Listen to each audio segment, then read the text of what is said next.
Long ago in Anyocha village, strength was measured by the sharpness of a blade and the speed of a hunter. The people honored warriors with straight, swift legs and arms that could wrestle lions. In this land of proud fighters, a child was born into the royal family under a cloud of sorrow. Prince Obum, the first son of King Eze Anyika and Queen Nneka, came into the world with legs that did not stand straight. His tiny feet pointed inward, and as he grew, he could not walk without stumbling. From the day of Obum's birth, whispers filled the great halls of the palace. The village elders shook their heads and muttered that the gods had cursed the royal house. A prince with crooked legs, one elder hissed. This is a bad omen. The spirits frown upon us. In Onitsha, a leader was expected to dance at festivals and lead warriors in battle. How could a boy who struggled to stand ever rule? King Eze Anyika's face hardened with disappointment when he first saw his newborn son. This was the heir who was supposed to carry his spear and his name into legend. Yet fate had given him a son who could barely crawl. In his pride, the king ordered that the infant be kept hidden. He decided it was better for the people to believe the queen had not born a son that year. Prince Obum was tucked away behind thick curtains and high walls, growing up as a secret. Queen Nneka's heart ached, but she was bound by her duty to obey the king. Every night, she crept to the boy's room after the palace slept. She would hold the sleeping child and sing lullabies, so soft that not even the night guards could hear. Her tears often fell on the baby's face as she whispered, "My precious child, you are not a curse. They do not see your spirit, but I do." As the months passed and Prince Obum grew, he learnt of the outside world only through the distant sounds of celebration. During harvest festivals, he pressed his face against a small window. He heard drums beating like thunder and imagined dancers leaping under the moonlight. But whenever he heard footsteps approaching, Obum would hobble back into the shadows. The king had assigned a stern nursemaid to ensure the broken prince remained unseen. If guests came to the palace, Obum was confined to his chamber like a bird locked in a cage. Even at a young age, Obum felt the weight of silence around him. He saw how the servants avoided looking him in the eye. He noticed how his father never visited him. On the rare occasion King Anyika passed by the curtained doorway, Obum would peek out, hoping to catch his father's gaze. But the king would stare straight ahead, as if his son were invisible. These moments caught the boy's heart deeper than any sword could. Obum learnt that in his father's eyes, a crooked leg overshadowed a beating heart. Yet, hidden in the prince's chest was a spirit that refused to die. Though his body was weak, his eyes shone with quiet intelligence. And in the loneliness of his chamber, Prince Obum found small ways to taste freedom. He began to listen, truly listen, to every sound the world offered. He listened to the rustling leaves outside his window, to the distant laughter of village children, and to the nighttime cries of insects and owls. In those sounds, he sensed patterns and meanings that others ignored. The years passed quietly, marked not by celebrations or public milestones, but by Prince Obum's private discoveries. While other children of Anyosha learned to wrestle, farm, or smith iron, Obum trained himself in different arts. He realized that when he closed his eyes and placed a hand on the ground, he could feel faint vibrations of footsteps far away. By listening to the wind chimes hanging outside his window, he learned to tell who was approaching the palace gates by the rhythm of their steps. His ears became his guards and messengers. One humid afternoon, as rain clouds gathered over Anioka, Obum heard a distressed chirping by his window. A small blue-gray bird with a broken wing had flitted into his room, seeking refuge from an approaching storm. The prince gently approached the frightened creature. He spoke in a low, soothing tone. "Easy, little one. I will not hurt you." To the bird, his voice was as soft as the hush before rain. The bird's trembling stopped. Obum took a strip of cloth from his bed and carefully bandaged the bird's wing. Each day, he fed the bird grains saved from his own meals and whispered stories to it at dusk. In time, the bird healed and became his quiet companion, perching on his shoulder or the bedpost. Through caring for the bird, Obum discovered something extraordinary. He could understand the feelings of animals. The bird could not speak as a human does.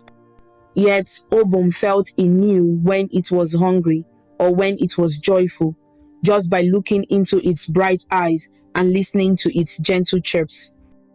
In return, the bird seemed to understand him as well. It hopped and sang when Obum was sad, keeping him company, and flapped its wings excitedly whenever he smiled. This connection comforted the lonely prince. If the people of the palace would not be his friends, then the creatures of the air and forest would. At night, after the nursemaid bolted his door and all was quiet, Obum often lit a small oil lamp and stared into the flame. The golden light danced and flickered, casting shadows on the walls. On one such night, as rain pattered on the thatched roof, Obum felt especially alone. He closed his eyes and let the warmth of the flame fill his mind. In that silence, he heard a faint whisper, not with his ears, but inside his heart. The whisper was like an old melody, familiar yet unknown. It seemed to echo from the flame itself. "You are never alone, my child," the whisper said. Obum's eyes flew open and he looked around, but no one was there. The flame fluttered, though no breeze blew. His heart pounded, yet he did not feel fear. Instead, he felt comfort, as if an unseen grandmother had wrapped him in a warm embrace. He realized then that the voices of the ancestors lived in the quiet places of the world, in the wind, in the water, and even in the fire's glow. All he needed was to listen with an open heart. From that night on, the young prince spent hours in silent meditation, attuning himself to the natural and spiritual world. He listened to the earth, feeling its heartbeat as a steady drum in his bones. He listened to the sky, reading the shapes of clouds and the paths of birds as messages. He listened to the ancestors, those who had ruled and walked the land before him, hoping to learn any wisdom they left behind. These were the forgotten arts that no warrior's muscle could teach. By the time Prince Obum saw 16 harvests, he carried within him a quiet confidence. Though he moved with a cane and a heavy limb, he had knowledge that many older men could not claim. He knew that a great rain was coming hours before the clouds gathered, simply by observing the flight of ants and the hush of birds. He could predict when visitors were arriving at the palace, long before the watchman spotted dust on the road. And in the evenings, when Queen Unneka managed to slip away to see him, she would find her son not bitter or broken, but strangely at peace. Obum would smile softly and reassure her, "I am well, mother. I can hear our ancestors in the silence. They tell me I am here for a reason." Queen Nneka would nod and wipe her tears, amazed at the grace that lived within her son despite all he lacked. It was in Prince Obum's 17th year when the peace of Anioka was shattered. The harvest had been abundant that season, and the village was preparing for a great festival of thanks. But dark news arrived on the wind. Messengers from border villages came running with terror in their eyes. Enemies from a faraway land were approaching. They said warriors clad in iron armor, wielding swords that shone like hungry teeth in the sunday. They were burning everything in their path. At first, King Eze Anyika could not believe the reports. Aniocha had not seen war in many years. Its warriors were proud, but untested by any true army. Nevertheless, the king summoned his council and his bravest fighters. Drums of alarm sounded in the night, calling all the able-bodied men to the palace courtyard. Prince Obum, locked away in his chamber, felt the drumbeats thundering through the ground. His bed companion fluttered nervously at the noise, and Obum's heart tightened with a sense of dread. By dawn, thick smoke became visible on the horizon beyond Anioka's walls. The enemy had indeed come, moving swiftly and without mercy. They were a band of fierce raiders, led by a warlord named Odua, the red-eyed, a giant of a man rumored to feel no pain. Villages in their path were left in ashes. Refugees poured into Aniocha, telling stories of Odua's warriors who rode on horseback and cut down anyone in their way. They carried torches to burn huts and iron swords that gleamed red with blood. King Anyika, desperate to protect his people, gathered the kingdom's greatest warriors at the main gate. There was Ikem the leopard, swift and spotted with battle scars, known for his unmatched spear throw. There was Dike, tall as a palm tree and strong as an elephant, whose machete had cleared many forests and could cleave an enemy's shield in one swing. And many more brave men adorned in charms and war paint, each vowing to defend Aniocha with his life. Prince Obum watched through a crack in his chamber door as the warriors performed a final dance of war in the courtyard. He saw his father, the king, standing on the palace steps, chest proud, but eyes clouded with worry. Obum's mother, Queen Nneka, stood beside the king with her hands clutched tightly, silently praying. How Obum longed to step forward and stand with them, to share even a glance of courage. But he was confined as always, an unseen spectator to his own kingdom's fate. When the sun reached its peak, the invaders arrived outside the village walls. With a thunderous cry, Odua the Red-Eyed ordered the attack. The gates of Aniocha were flung open, as Ikem, Dike, and the warriors charged out to meet the enemy. The clash was terrifying. Spears met swords, shields met axes, and the air was filled with the screams of men and the clang of metal. The people of Anioka watched from behind their walls, hearts pounding in their throats as their bravest fought for everyone's lives. At first, it seemed the warriors of Aniocha held their ground. Ikem's spear struck through, felling one enemy rider from his horse. Dike's mighty swings forced the invaders to fall back. A hopeful cheer rose from the wall as villagers glimpsed the prowess of their heroes. But Odua had many warriors, as fierce and unstoppable as the Harmattan winds. For every invader that fell, two more seemed to appear. Prince Obum felt each moment of the battle from afar. He pressed his palms to the dusty floor of his room and closed his eyes. Through the vibrations in the earth, he sensed the rhythm of the fight, the stomps of frightened horses, the thud of warriors hitting the ground. His heart thudded with every blow. In a corner, The little bird chirped anxiously, as if echoing the cries outside. Then tragedy struck. A chilling scream of pain cut through the chaos.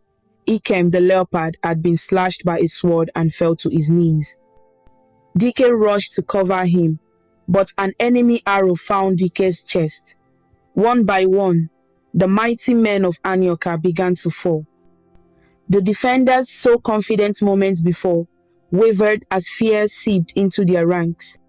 King Anyika, watching from the gate, shouted for them to hold, but even his voice trembled.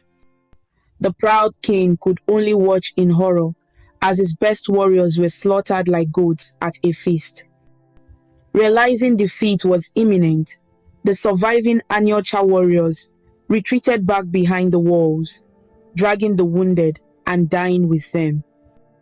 The heavy wooden gates slammed shut, buying a brief respite. Cries of pain and despair echoed in the courtyard as mothers, wives, and children rushed to tend to the injured. The king's face turned pale. Queen Aneka openly wept at the sight of brave Ikem and Dike lifeless on the blood-stained earth. For the first time in his reign, King Anika felt truly helpless. The invaders outside were regrouping for another assault, and Anyoka's strength had been broken in one afternoon. In desperation, the king ordered messengers to run in every direction for help to allied villages, to anyone who might come. But he knew in his heart that no help would arrive in time. In the chaos, no one thought of Prince Obum, the hidden son. All attention was on the threats at the gate. Locked in his chamber, Obum shook with silent sobs of frustration and grief. He felt every life lost as if a piece of his own soul had been cut away. Through his tears, he whispered a plea to the spirit. Ancestors, guide us. I am ready to listen. Tell me what to do. But only the muffled sounds of panic answered him. Obum knew one thing. If nothing was done, Anyoka would fall before nightfall. As the din of panic enveloped the palace, Prince Obum wiped his tears and steadied his breathing. In that quiet moment after his desperate prayer, a memory surfaced in his mind, a whisper of a story Queen Oneka had told him once, late at night. She spoke of an ancestral flame on a sacred hill outside Anyoka. It was an ancient legend. In times of great peril, a true son of the land could climb the hill and light the old flame to call upon the spirits of the ancestors. No one had performed this ritual for generations. Many thought it was just a tale to comfort frightened children. But to Obum, that memory now felt like a call to action. He knew what he had to do. Struggling to his feet, Obum reached for his walking cane, a sturdy branch he had lovingly carved and polished during lonely days. The little bird fluttered onto his shoulder, as if sensing his resolve. When he tried the heavy door of his chamber, he found it unlatched. In the chaos, the nursemaid had forgotten to lock him in. With a deep breath, Obum pushed the door open and entered the corridor beyond. The palace halls were nearly empty. Servants had fled or were crowded at the front gate. In the distance, Obum could hear the renewed battering of the invaders, trying to break through the village gate, and the shouts of his father rallying the last defenses. No one noticed the lone prince limping through the rear passageways of the palace. He headed for a small side door that he knew led out to the back fields. Each step was agony on his twisted legs, but Obum beat down on his lip and pressed forward. Just a little further, he murmured to himself, focusing on one step at a time. The bird flew ahead, then waited for him, as if guiding him forward. At last, Obum emerged into the daylight behind the palace. The scene that met his eyes was one of devastation. From here, he could see black smoke curling upward from huts outside the walls. Distant cries of battle and despair hung in the air. But the sacred hill lay in the opposite direction, beyond the village farms and near the dense forest. It was a steep, green hill that rose solitary against the sky. Obum had never seen it up close. He had only gazed at it from his small window, often wondering what secrets lay at its summit. Now he understood why he had been drawn to it all his life. Summoning every ounce of strength, the prince began to drag himself across the open field. His left leg was especially uncooperative, forcing him to lean heavily on the cane and sometimes crawl on one knee. The earth was dry and cracked beneath the hot sun, rough against his palms. Within minutes, his arms trembled from the effort and sweat poured down his face. But Obum did not stop. With each painful movement, he whispered encouragement to himself. I will not break, not now. Halfway across the field, he heard a sudden whinny and the thunder of hooves. Obum's heart lodged a stray invader on horseback, had ridden around the village and spotted him. The mounted warrior, seeing only a crawling figure in the grass, let out a cruel laugh. He thought this would be an easy kill. The horseman lowered his spear and charged forward, determined to trample the lone prince. Obum glanced back and saw death approaching fast. There was nowhere to hide in the open field. Yet, in this moment of terror, the prince did not panic. He closed his eyes and slammed his palm onto the ground. With all his being, he reached out with his mind, like he had done so many times in his room, listening to the earth. He felt the vibrations of the charging horse growing stronger in the soil. At the last possible second, Obum rolled to the side with a grunt of effort. The war horse barely missed him, thundering past in a blur. Before the rider could wheel around for another pass, a shrill cry pierced the air. The little bird Obum's loyal friend dove at the invader's face, pecking and fluttering with fierce courage. Ah! The warrior yelled, trying to swat the bird away. He dropped his guard for just a heartbeat. In that heartbeat, fate intervened. The horse, confused by its rider's distraction and the flapping wings, stumbled on a rocky burrow in the field. With a sickening crack, the warrior was thrown off, hitting the ground hard and falling still. Obum lay in the grass, panting, amazed to be alive. He murmured a breathless thank you to the bird and to the spirit he felt watching over him. The path to the sacred hill was clear again. Pushing himself up, he continued onward, leaving the unconscious invader behind. His body ached, but his resolve was as solid as the ancient hill he now approached. As he reached the foot of the sacred hill, the prince paused to catch his breath. The hill was steeper than it looked, cloaked in thick grass and shrubs. There was a narrow path, partly overgrown, that wound its way up towards the summit. Obum tightened his grip on his cane and began the ascent. Each step up the slope was even harder than crossing the field. Sometimes he had to grab roots or stones with his free hand to pull himself upward. His legs scraped against rocks, drawing blood, but he paid no mind. He thought of his mother, of his father, of all the people in Aniocha depending on a salvation they didn't even know existed. He thought of the ancestors who had guided him through whispers and dreams. With every painful inch upward, he whispered a prayer. Give me strength, just a little more. At last, after what felt like an eternity, Prince Obum reached the top of the sacred hill. There he found a flat clearing with an ancient stone altar at its center. The altar was covered in moss and cracked by time. In its middle was a white bronze bowl, blackened with old soot. This was the resting place of the ancestral flame, long extinguished. All around the altar stood weathered carvings of figures from legend, mighty warriors, wise elders, and even a one-legged goddess of the earth. Their stone eyes seemed to watch the prince, as if awaiting his next move. Obum's chest burned from exertion, and his legs felt like they might collapse beneath him. But he had made it. As he pulled himself to stand before the altar, he felt a strange hush fall over the hilltop.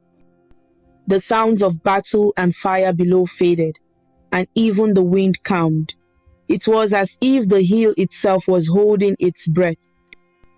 The prince knelt by the bronze bowl. A bundle of old dry wood lay to the side, perhaps left for whoever might one day rekindle the flame. With trembling hands, Obum arranged the wood in the bowl.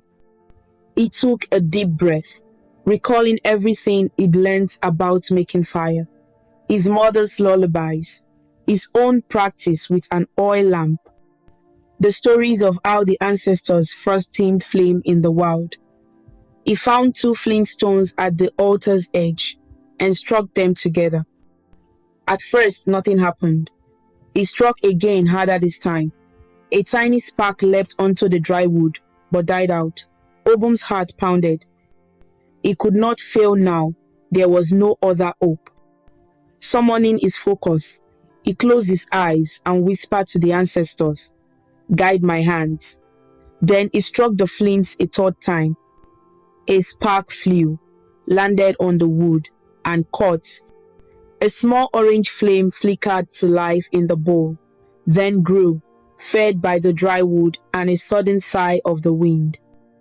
Prince Obum shielded the newborn flame with his hands, nurturing it as it began to dance and crackle.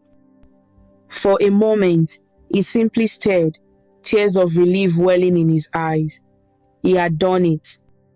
He had lit the ancestral flame that no one had touched in centuries. The moment the ancestral flame roared fully to life, the entire hilltop seemed to exhale a long-held breath.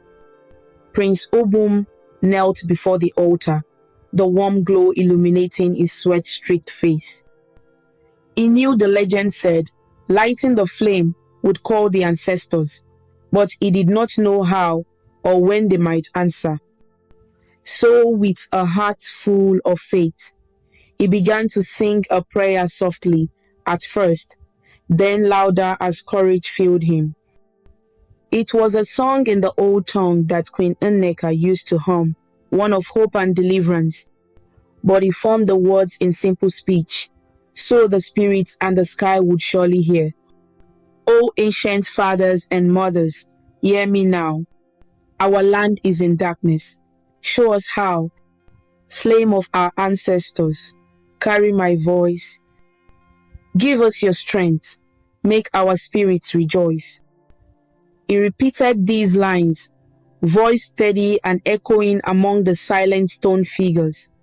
The air grew thick and still. Then, as if in answer, the ground trembled beneath him. It was subtle at first, then stronger an earthquake, gentle but unmistakable, rippling outward from the hill. Down below in the village, warriors and invaders alike stumbled as the earth shook beneath their feet. The people of Aniocha, huddled in fear, looked up toward the sacred hill in awe and confusion. They saw a new light burning on the hilltop that had been dark for ages. The river that flowed near the village suddenly receded, its waters pulling back from the banks, as if bowing to an invisible power. And though it was broad daylight, a deep roll of thunder cracked across the sky, causing everyone to flinch and look upward. The clear blue expanse was now filled with swirling grey clouds that had gathered unnaturally fast. Prince Obum remained kneeling, clutching his cane in one hand and the altar's edge with the other to steady himself during the tremor. But he lifted his head as the thunder rolled, and in the swelling flame before him, he saw shapes forming. The fire swayed and grew, and within its depths, faces appeared faint and flickering like images in water. He recognized them from the old paintings in the palace. They were the faces of past kings and heroes of Anouka.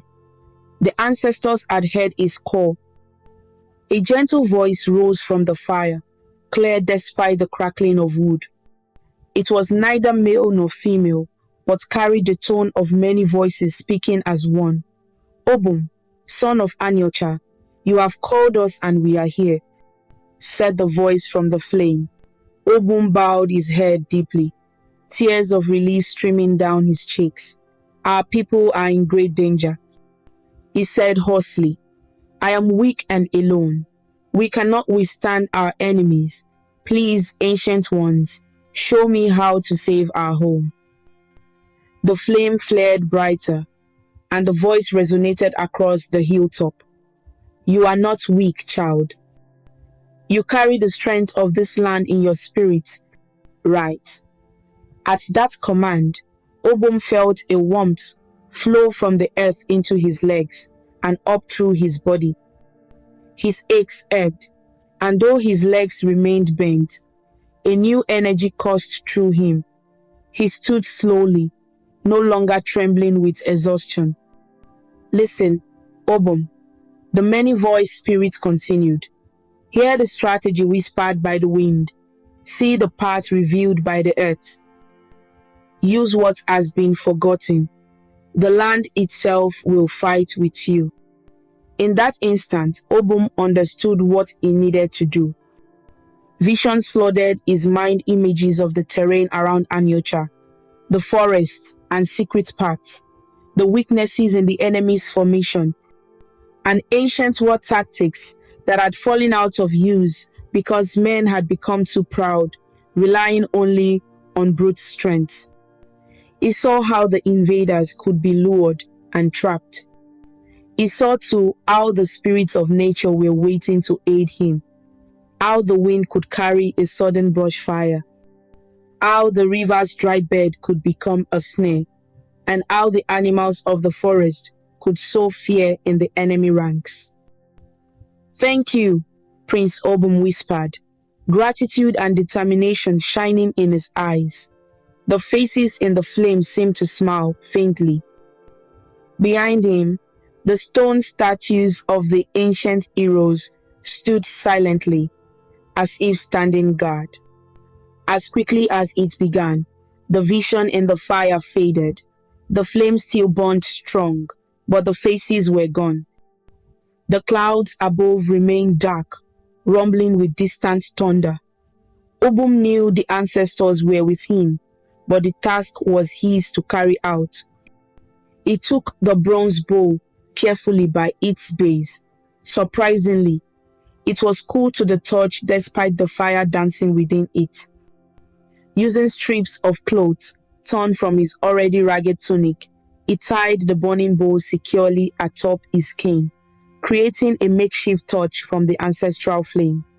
Holding this torch aloft, Prince Obum began his descent back down the hill toward Aniocha. This time, he did not crawl or stumble. Though his gait was still uneven, he moved with purpose and surprising speed, as if guided by an unseen hand. The little bird soared above him, leading the way with urgent chirps. Below, the battle was about to reach the village walls again. The fate of Aniocha hung by a thread, but hope, like the flame he carried, was burning anew. By the time Prince Obum reached Aniocha's gate, the situation was dire. Odua's men had regrouped and were ramming the heavy wooden gate with a felled tree trunk. Inside the walls, King Anyika, wounded in the arm, leaned on a spear and prepared for a final stand with the few warriors still able to fight. Queen Nneka was helping a child to safety, her face streaked with tears and soot. The villagers huddled in dread, believing the end had come. Suddenly, a cry arose from a watchman on the wall. "Fire on the hill! The sacred flame burns," he shouted, pointing behind the village. All eyes turned to see the glow atop the sacred hill and the storm clouds swirling above. Hope and confusion rippled through the crowd. The elders exchanged astonished glances. Could the old legend be true after all? Before anyone could ponder further, a side gate at the rear of the village burst open. There stood Prince Obum, silhouetted by daylight, with the ancestral flame blazing on his raised cane. His clothes were torn and dirty, his legs bleeding from cuts, but he stood tall. Those who recognized him gasped. Many villagers had never seen the hidden prince before, and some thought a spirit had appeared. With the flame casting dancing shadows around him and thunder rolling overhead, Obum indeed looked like a figure out of myth. King Anyika stepped forward, hardly believing his eyes. "Obum, my son?" he uttered in a hoarse voice, equal parts shock, fear, and hope. Queen Nneka let out a cry of relief and started toward him, but Obum lifted his hand gently, signaling her to stay with the others. "Father," Obum addressed the king respectfully yet firmly, "I am here to help. The ancestors have shown me what we must do." The crowd murmured in confusion. Some warriors looked doubtful. What could this crippled young man possibly do that they could not? But others felt a stirring in their chest, seeing the sacred flame he carried. The gods had done nothing when strong men fought and died, yet now the earth itself had shaken, and the forgotten fire burned once more. Perhaps this prince, broken in body, was the answer to their prayers. King Anyika, clutching his wounded arm, nodded uncertainly. In that moment, he had no pride left, only desperation. "What do you need us to do, my son?" he asked, his voice cracking. Prince Obum looked around quickly, assessing the state of the defenses and the frightened faces of his people. He spoke with a calm authority, unexpected for someone so young. "All of you who can fight, gather here by the well," he commanded. "Form a circle, shields outward. Women and men, anyone strong enough to hold a spear. Protect our young ones in the center." His orders were clear, and something in his tone made people move without question. Survivors of the first battle, some with bandaged wounds, picked up their weapons and formed ranks alongside a few determined villagers who grabbed farm tools to use as weapons. Obum then pointed to several swift youths and called out, "You three, run to the animal pens. Fling open the gates and chase the cattle and goats out toward the main gate when I signal. Make them run." The youths nodded and sprinted off, understanding the plan even if it sounded strange. He turned to an elderly man who clutched a drum, hands shaking. "Elder, sound the rhythm of the Mkwaezi war as loud as you can. Let the invaders think we have found new strength." The old drummer straightened and began pounding a bold, loud rhythm that echoed through the streets. Its steady boom boom boom mimicked a confident heartbeat, rallying the frightened and making some invaders beyond the wall pause in uncertainty. Even as he gave instructions, Obum's eyes were on the weakening front gate. It wouldn't hold much longer. He limped toward the gate, positioning himself behind it on the inside. King Anyika moved to guard his son, but Obum said, "Father, Stay back and be ready. Trust me." The king, choking back emotion, obeyed and stepped back to join the circle of defenders forming near the well. Moments later, with a splintering crash, the village gate gave way. Oduwa the red-eyed and his horde poured through with triumphant shouts, only to find an unexpected sight. Instead of panicked villagers scrambling, they saw a tight circle of determined defenders and heard war drums pounding from within. At the forefront, they saw a young man holding aloft a flaming torch. The light made his eyes shine with an almost supernatural resolve. Oduwa snorted in anger and contempt. "Out of my way, cripple," he roared, charging forward with his massive blade aimed at Prince Obum. To him, this was nothing more than a sick joke. After slaughtering the mightiest warriors, now a lame boy dared challenge him? But Obum stood his ground at the broken gate, raising his cane with the ancestral flame high above him. "You do not belong here," he said, voice clear and commanding. "This land has awakened against you. Leave now, or be ground to dust." Some of the invaders hesitated, unnerved by the thunder overhead and the authority in the crippled prince's voice. Yet, Oduwa was furious and unafraid. He would not be scared by words. As the warlord barreled closer, Obum swiftly struck the flaming torch against the wooden gate frame, and the spilled all on the ground, all from the defenders' lanterns that he had noticed pulled around the entrance. A curtain of fire burst up between the prince and the invaders with a loud whoosh, causing Oduwa to reel back with a curse, shielding his face. The gateway became an inferno, separating the leading invaders from Obum. Now, Obum shouted, and the youths he'd sent to the pens threw open the animal pen gates. Terrified by the fire and the drumming noise, a herd of cattle and a flock of goats stampeded out from a side alley straight towards the invaders who were massed at the gate. Chaos erupted as warriors were knocked aside by the panicked animals. Horses whinnied and reared, colliding with each other. The tight formation of Oduwa's men broke apart, and their charge came to a halt. Seizing this moment, Obum signaled with a cry, and the defenders of Anioka surged forward from their circle. Armed with spears, machetes, and even pitchforks, they fell upon the confused invaders with a fury born of hope. Queen Onneka had taken up a bow and was loosing arrows from behind the line of men. Her years of quiet sorrow now transformed into fierce resolve to protect her people and her son. The battle inside the walls raged, but for the first time that day, the tide was turning in Anyocha's favor.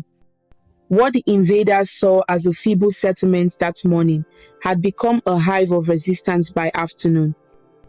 They faced not just warriors, but women and youths fighting with whatever they had their spirits unbroken by defeat.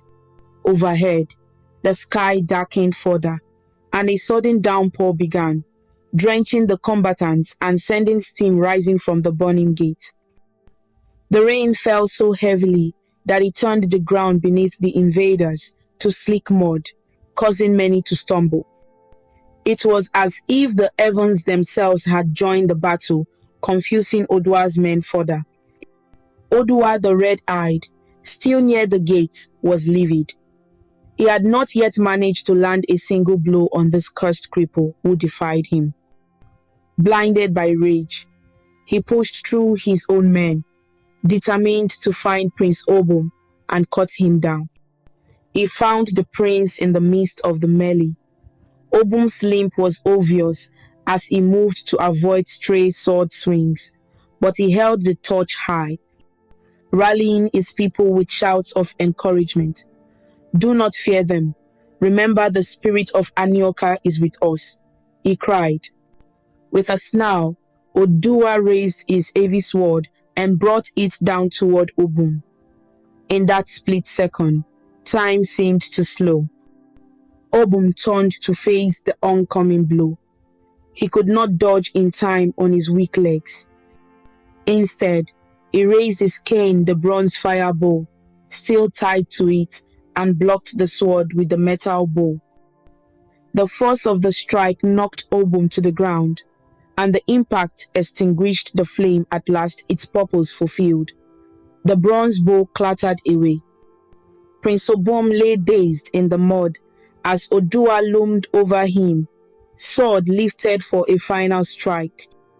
A clap of thunder exploded directly overhead, so loud that everyone stopped fighting for an instant. A white-hot bolt of lightning tore from the sky, striking the metal tip of Oduwa's spear that he'd planted in the ground nearby. The shock of it sent Oduwa staggering, electricity dancing down his armor. He cried out in pain and fell to one knee, stunned. In that moment, King Anyika appeared behind him. Though injured, the king had watched in horror as his son was struck down. With a roar that carried all his regret and love, the king thrust his own spear forward. The blade found the gap in Oduwa's armor at his neck. The warlord gasped, eyes wide with shock, and then collapsed face first into the mud at Obum's feet.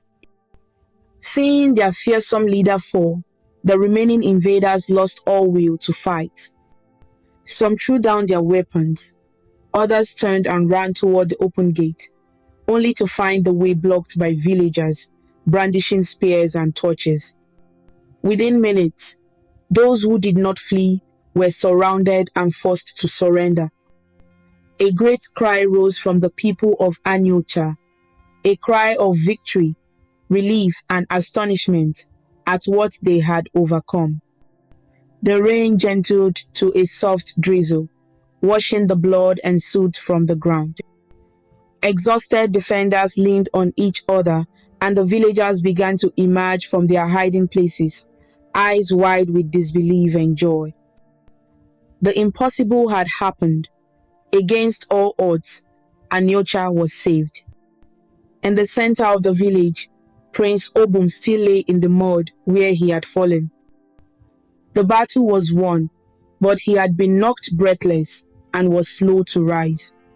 Queen Nneka rushed to his side, helping him sit up.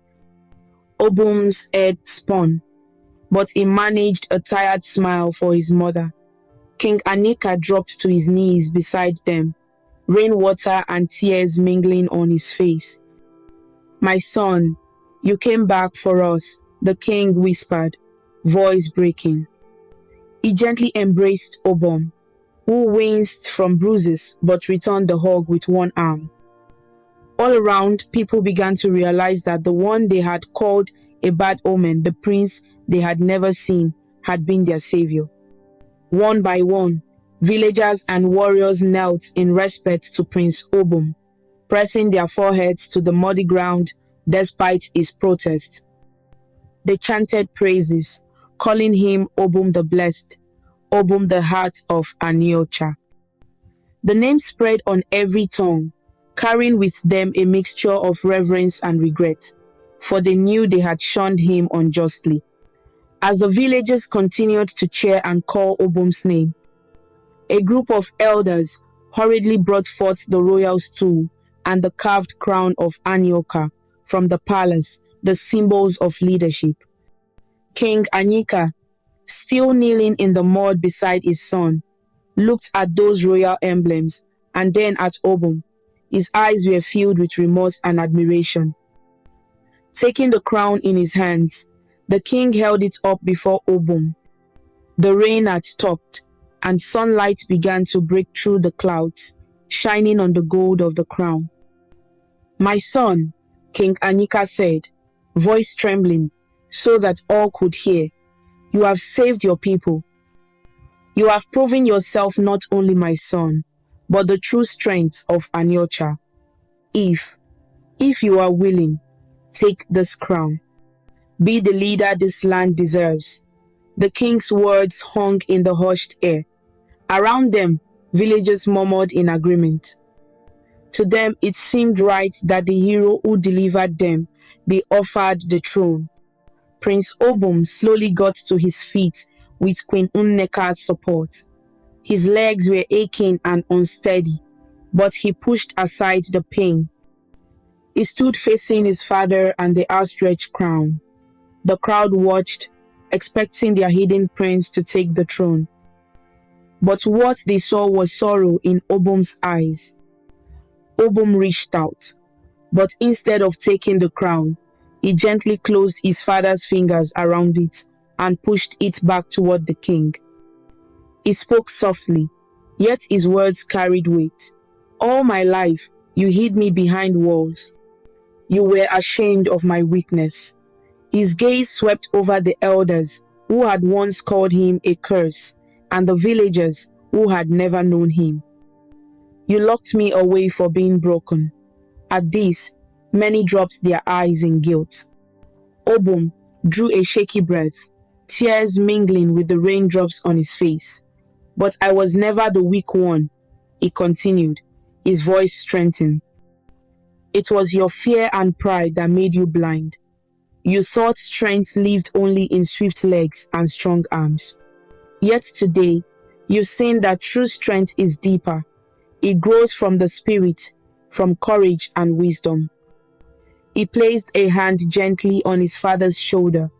Father, you are still king. The people need you. Lead them now not with pride, but with the humility and understanding we have all learned today. King Anika's face crumpled in shame and gratitude. He nodded, tears spilling freely, and embraced Obum tightly. Forgive me, my son, he whispered. Obum returned the embrace, forgiving him without a word, for his actions had already spoken. Stepping back, Obum looked around at the faces of the people, warriors bandaged from battle, mothers holding their children, elders leaning on staffs. They all gazed at him with respect and remorse. A small, sad smile formed on the prince's lips. I am not leaving you, he assured them gently. I will always be here to guide and help when I am needed, but I will not sit on that throne. Let it remind you of the lesson we have learned together. Never again cast someone aside. Nurture every spirit in this village, every child, strong or weak. That is the true duty of a leader. The crowd was silent except for quiet sobs and sniffles. Many were crying, some out of relief, others out of guilt. Obum turned to his mother, who looked at him with endless pride and love. Queen Nneka cupped her son's cheek in her hand. My wise son, she said softly, you have given Aniocha a gift greater than a king. You have given us back our hearts. Obum hugged his mother, cherishing the acceptance he had craved all his life. With that, Prince Obum handed his cane torch, now extinguished, to one of the elders and began to walk away from the center of the crowd. The villagers parted to make a path for him, bowing their heads as he passed. He did not head to the palace, but instead toward the gate, where the open fields and the sacred hill beyond seemed to call him. A young girl, the one Queen Nneka had saved earlier, suddenly called out in a small voice, Thank you, Prince Obum. This broke the stillness, and soon others echoed, Thank you, bless you. The village erupted in applause and cheers of joy as Prince Obum departed the celebration of victory. Obum did not seek riches or titles. He had found his purpose in saving his people and teaching them a truth they would never forget. And as he walked away from the crown that day, the people of Anioka finally understood the lesson written in their history by the broken one who became their strongest protector. Strength is not in the body, it is in the spirit that refuses to break. The moral lesson of the story is this: true strength does not come from the body, but from the spirit that refuses to give up. Prince Obum, though mocked and hidden because of his bent legs, proved that wisdom, courage, and faith can achieve what muscles and weapons cannot. His journey teaches us never to despise or reject those who look weak on the outside, because the greatest power often lies in hearts that have suffered, endured, and still chosen to rise. Thanks for watching this amazing story about Prince Obum on African Stories by V. If you liked it and felt inspired with our journey, please show your support by clicking the like button, sharing with your friends, and leaving a comment below. To see more interesting stories and learn about different cultures, subscribe to African Stories by V, and don't forget to ring the notification bell so you never miss a new story. Your support means a lot and helps us bring more stories to you. Until we meet again, stay connected, stay inspired, and keep smiling.